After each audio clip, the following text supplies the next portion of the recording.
I am utilizing the Bit Integrations plugin to establish a connection between these two platforms.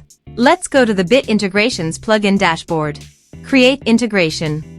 Search for and select newsletter as a trigger. Now choose a form or a task name. Click the Fetch button. Next, go to your form page. Fill out the form and submit it.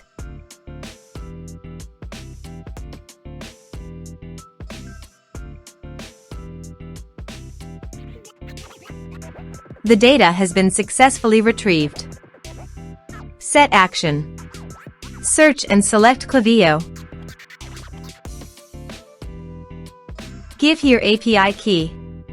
So click on Please visit here. Click on Create Private API Key. Give here API key name.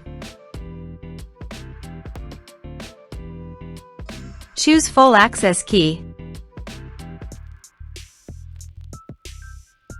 Create. Copy the private key. And paste it here. Authorize it. Authorization is successfully done. Now click on Next.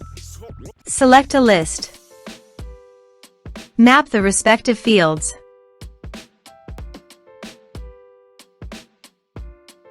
Here are advanced features in conditional logic. If you want, you can use it for your own requirement. Click on Next. Finish and save it. Let's submit a form.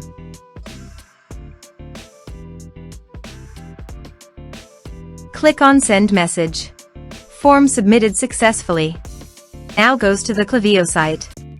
And you can see the data came successfully in the Klaviyo. Thanks for watching.